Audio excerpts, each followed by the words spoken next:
The Battle of Taranto took place on the night of 11–12 November 1940 during the Second World War between British naval forces under Admiral Andrew Cunningham, and Italian naval forces under Admiral Inigo Campioni. The Royal Navy launched the first all-aircraft ship-to-ship naval attack in history, employing a small number of obsolete Fairey Swordfish biplane torpedo bombers from the aircraft carrier HMS Illustrious in the Mediterranean Sea. The attack struck the battle fleet of the Regia Marina at anchor in the harbour of Taranto using aerial torpedoes despite the shallow depth of the water. The devastation wrought by the British carrier-launched aircraft on the large Italian warships was the beginning of the ascendancy of naval aviation over the big guns of battleships. According to Admiral Cunningham, Taranto, and the night of November 11–12, 1940, should be remembered forever as having shown once and for all that in the Fleet Air Arm the Navy has its most devastating weapon origins. Long before the First World War, the Italian Regia Marina's first squadron was based at Taranto, a port city on Italy's southeast coast. In that period, the British Royal Navy developed plans for countering the power of the Regia Marina. Blunting the power of any adversary in the Mediterranean Sea was an ongoing exercise. Plans for the capture of the port at Taranto were considered as early as the Italian invasion of Abyssinia in 1935. In 1940–41, Italian army operations in North Africa, based in Libya, required a supply line from Italy. The British Army's North African campaign, based in Egypt, suffered from much greater supply difficulties. Supply convoys to Egypt had to either cross the Mediterranean via Gibraltar and Malta, and then approach the coast of Sicily, or steam all the way around the Cape of Good Hope, up the whole east coast of Africa, and then through the Suez Canal, to reach Alexandria. Since the latter was a very long and slow route,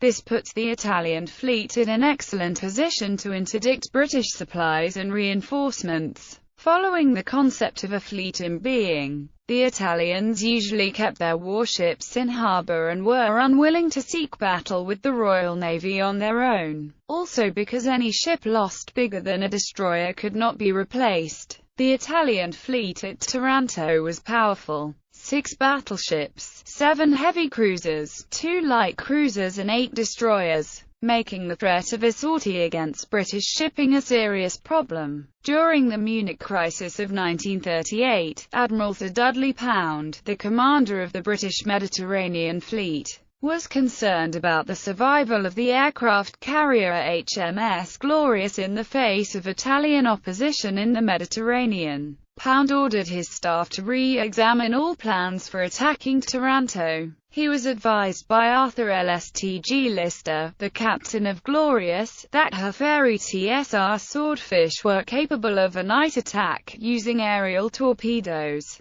Indeed, the Fleet Air Arm was then the only naval aviation arm capable of it. Pound took Lister's advice and ordered training to begin. Security was kept so tight there were no written records. Just a month before the war began, Pound advised his replacement, Admiral Andrew Cunningham, to consider the possibility. This came to be known as Operation Judgment. The fall of France and the consequent loss of the French fleet in the Mediterranean made redress essential. The older carrier, HMS Eagle, on Cunningham's strength, was ideal, possessing a very experienced air group composed entirely of obsolescent Swordfish aircraft. 3 Sea Gladiators were added for the operation. Firm plans were drawn up after the Italian army halted at Sidi Barrani, which freed up the British Mediterranean fleet. Operation Judgment was just a small part of the overarching Operation MB8. It was originally scheduled to take place on the 21st of October 1940, Trafalgar Day, but a fire in an auxiliary fuel tank of one Swordfish led to a delay. Auxiliary tanks replaced the usual third crewman to extend the operating range of the aircraft enough to reach Taranto. This minor fire spread into something more serious that destroyed 2 Swordfish. Eagle then suffered a breakdown in her fuel system, so she was eliminated. When the brand new carrier HMS Illustrious, based at Alexandria, became available in the Mediterranean, she took on board 5 Swordfish from Eagle, and launched the strike alone. The complete naval task force, commanded by Rear Admiral Lister, who had authored the plan of attack on Taranto, consisted of Illustrious, the heavy cruisers HMS Berwick and York, the light cruisers HMS Gloucester and Glasgow, and the destroyers HMS Hyperion, Ilex, Hasey and Havelock. The 24 attack Swordfish came from 813, 815, 819, and 824 naval air squadrons. The small number of attacking warplanes raised concern that judgment would only alert and enrage the Italian Navy without achieving any significant results. Illustrious also had very Fulmar fighters of 806 Naval Air Squadron aboard to provide air cover for the task force. With radar and fighter control systems, half of the Swordfish were armed with torpedoes as the primary strike aircraft, with the other half carrying aerial bombs and flares to carry out diversions. These torpedoes were fitted with duplex magnetic contact exploders, which were extremely sensitive to rough seas, as the attacks on the German battleship Bismarck later showed. There were also worries the torpedoes would bottom out in the harbor after being dropped. The loss rate for the bombers was expected to be 50%. Several reconnaissance flights by Martin Maryland bombers flying from Malta confirmed the location of the Italian fleet. These flights produced photos on which the intelligence officer of Illustrious spotted previously unexpected barrage balloons. The attack plan was changed accordingly. To make sure the Italian warships had not sortied, the British also sent over a short Sunderland flying boat on the night of the 11th of November, just as the carrier task force was forming up off the Greek island of Cephalonia, about 170 nmi from Taranto harbour. This reconnaissance flight alerted the Italian forces in southern Italy, but since they were without any radars, they could do little but wait for whatever came along. The Regia Marina could conceivably have gone to sea in search of any British naval force, but this was distinctly against the naval philosophy of the Italians between January 1940 and September 1943. The complexity of Operation MB8, with its various forces and convoys, succeeded in deceiving the Italians into thinking only normal convoying was underway. This contributed to the successor judgment. The base of Taranto was defended by 101 anti-aircraft guns and 193 machine guns, and was usually protected against low-flying aircraft by barrage balloons, of which only 27 were in place on November 11, as strong winds during preceding days had blown away the others. Capital ships were also supposed to be protected by anti-torpedo nets, but 12,800 meters of netting was required for full protection, and only one-third of that was rigged before the attack. Moreover, these nets did not reach the bottom of the harbor, allowing the British torpedoes to clear them by about 60 centimeters. Attack. The first wave of 12 aircraft, led by Lieutenant Commander M.W. Williamson RN of 815 Squadron, left Illustrious just before 2100 hours on the 11th of November 1940, followed by a second wave of 9 about 90 minutes later. Of the second wave, one aircraft turned back with a problem with its auxiliary fuel tank, and one launched 20 minutes late, after requiring emergency repairs to damage following a minor taxiing accident, so only 8 made it to the target. The first wave, which consisted of 6 Swordfish armed with torpedoes and 6 with bombs, was split into 2 sections when 3 of the bombers and 1 torpedo bomber strayed from the main force while flying through thin clouds. The smaller group continued to Taranto independently. The main group approached the harbor at Mar Grande at 22:58. A flare was dropped east of the harbor. Then the flare dropper and another aircraft made a dive-bombing attack to set fire to oil tanks. The next three aircraft, led by Lieutenant Commander K. Williamson RN of 815 Squadron, attacked over San Pietro Island, and struck the battleship Conte di Cavour with a torpedo that blasted a 27-foot hole in her side below her waterline. Williamson's plane was immediately shot down by the Italian battleship's anti-aircraft guns.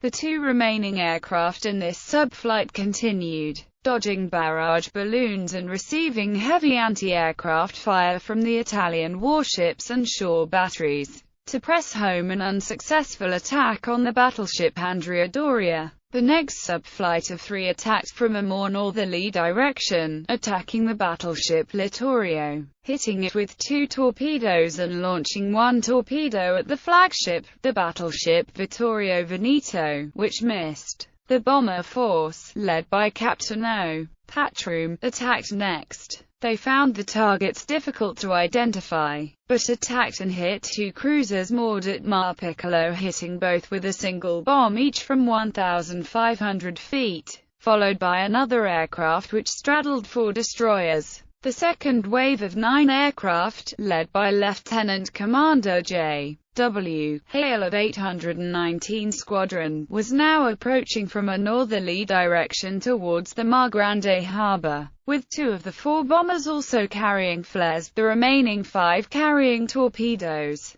Flares were dropped shortly before midnight. 2 aircraft aimed their torpedoes at Littorio, one of which hit. One aircraft, despite having been hit twice by anti-aircraft fire, aimed a torpedo at Vittorio Veneto, but the torpedo missed. Another aircraft hit the battleship Caio Duilio with a torpedo, blowing a large hole in her hull and flooding both of her forward magazines. The aircraft flown by Lieutenant G.W.L.A. Bailey RN was shot down by anti-aircraft fire from the heavy cruiser Gorizia following the successful attack on Littorio, the only aircraft lost from the second wave. The final aircraft to arrive on the scene 15 minutes behind the others made an unsuccessful dive-bombing attack on one of the Italian cruisers, despite heavy anti-aircraft fire, then safely returned to Illustrious, landing at 2:39. Of the 2 aircraft shot down, the 2 crew members of the first were taken prisoner. The other 2 were killed. The Italian battleships suffered significant damage. Conte di Cavour had a 12 meters x 8 meters hole below the hull, and permission to ground her was withheld until it was too late. So her keel touched the bottom at a deeper depth than intended. 27 of the ship's crew were killed and over 100 more wounded. In the end, only her superstructure and main armament remained above water. She was subsequently raised and was still undergoing repairs when Italy switched sides in the war, so she never returned to service. Caio Duilio had only a slightly smaller hull, and was saved by running her aground. Littorio had considerable flooding caused by 3 torpedo hits. Despite underwater protection, the damage was extensive, although actual damage to the ship's structures was relatively limited. Casualties were 32 crewmen killed and many wounded. She was holed in 3 places, once on the port side, and twice on the starboard side, and 12 meters x 9 meters. She too was saved by running her aground. Despite this, in the morning, the ship's bows were totally submerged. Italian defenses fired 13,489 shells from the land batteries, while several thousand were fired from the ships. The anti-aircraft barrage was formidable, having 101 guns and 193 machine guns. There were also 87 balloons, but strong winds caused the loss of 60 of them. Only 4.2 kilometers of anti-torpedo nets were actually fielded around the ships, up to 10 meters in depth, while the need was for 12.8 kilometers. There were also 13 aerophonic stations and 22 searchlights. Dennis Boyd, commanding officer, HMS Illustrious, stated in his after-action report, It is notable that the enemy did not use the searchlights at all during either of the attacks. Littorio was repaired with all available resources, and was fully operational again within 4 months, while restoration of the older battleships proceeded at a much slower pace. In all, the Swordfish Attack was made with just 20 aircraft. 2 Italian aircraft were destroyed on the ground by the bombing, and 2 unexploded bombs hit the cruiser Trento and the destroyer Libetto. Near misses damaged the destroyer Pessigno. Meanwhile, X-Force cruisers attacked an Italian convoy. This force had 3 cruisers and 2 Tribal-class destroyers. Just past midnight, they met and destroyed 4 Italian merchantmen, damaging the torpedo boat Fabrizi, while the auxiliary cruiser Ram 3 fled. Cunningham and Lister wanted to strike Taranto again the next night with Swordfish. One wag in the pilot's room remarked, "They only asked the light brigade to do it once, but bad weather prevented the action." Aftermath. The Italian fleet lost half of its capital ships in one night. The next day, the Regia Marina transferred its undamaged ships from Taranto to Naples to protect them from similar attacks, until the defences at Taranto were brought up to adequate levels to protect them from further attacks of the same kind. Repairs to Littorio took about 5 months. To Caio Duilio 6 months. Conte di Cavour required extensive salvage work and her repairs were incomplete when Italy changed sides in 1943. Cunningham wrote after the attack, "The Taranto show has freed up our hands considerably and I hope now to shake these damned ITIYs up a bit. I don't think their remaining 3 battleships will face us, and if they do I'm quite prepared to take them on with only 2. Indeed, the balance of power had swung to the British Mediterranean fleet, which now enjoyed more operational freedom. When previously forced to operate as one unit to match Italian capital ships, they could now split into 2 battle groups, each built around 1 aircraft carrier and 2 battleships. Nevertheless, Cunningham's estimate that Italians would be unwilling to risk their remaining heavy units was quickly proven wrong.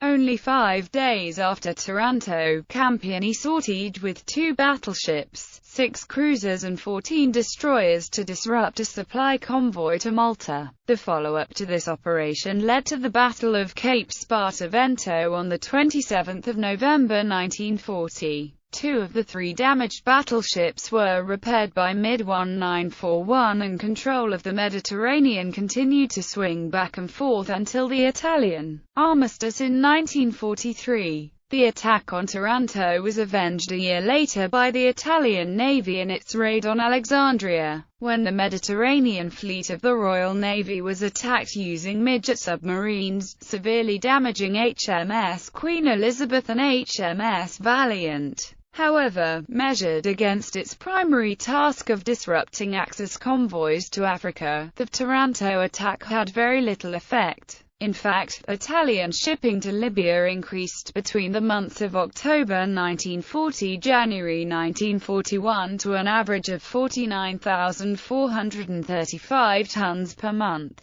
up from the 37,204-ton average of the previous 4 months. Moreover, rather than change the balance of power in the central Mediterranean, British naval authorities had failed to deliver the true knockout blow that would have changed the context within which the rest of the war in the Mediterranean was fought. Aerial torpedo experts in all modern navies had previously thought that torpedo attacks against ships must be in water at least 75 feet deep. Taranto harbour had a depth of only about 39 feet, but the Royal Navy had developed a new method of preventing torpedoes from diving too deep. A drum was attached beneath the nose of the aircraft from which a roll of wire led to the nose of the torpedo. As it dropped, the tension from the wire pulled up to the nose of the torpedo, producing a belly flop rather than a nosedive. Influence on Pearl Harbor. It is likely the Imperial Japanese Navy's staff carefully studied the Taranto raid during planning for the attack on Pearl Harbor because of the issues with a shallow harbor. Japanese Lieutenant Commander Takeshi Naito, the assistant naval attaché to Berlin, flew to Taranto to investigate the attack firsthand and probably wrote a report, but no copy of such a report has ever been found. Naito subsequently had a lengthy conversation with Commander Mitsuo Fuchida about his observations in October 1941. Fuchida led the Japanese attack on 7 December 1941. More significant, perhaps, was a Japanese military mission to Italy in May 1941. Japanese Navy officers visited Taranto and had lengthy discussions with their Italian Navy opposite numbers. However, the Japanese had been working on shallow water solutions since early 1939, with various shallow ports as the notional targets, including Manila, Singapore, Vladivostok, and Pearl Harbor. In the early 1930s, the Japanese were using a breakaway wooden nose to soften the torpedo's impact with the water. By mid-1941, the Japanese, regardless of any contribution made by studying the Taranto attack, had, through hard work and careful testing, perfected breakaway wooden fins for added aerial stability. The Japanese air attack on Pearl Harbor on 7 December 1941 was a considerably larger operation than Taranto, with 6 Imperial Japanese fleet carriers, each one carrying an air wing that more than doubled the number of planes that a British carrier had. It hence resulted in far more devastation, sinking or disabling 7 American battleships, and seriously damaging other warships. However, the Japanese raid on the United States Pacific Fleet did not alter the balance of power in the Pacific in the same way that the attack on Taranto did. In the Mediterranean Sea, the leaders of the U.S. Navy were forced to modernize their thinking and make aircraft carriers, which were untouched at Pearl Harbor, the capital. Ships in naval warfare planning, compared with the Italian battleships that were a threat in the narrow confines of the Mediterranean.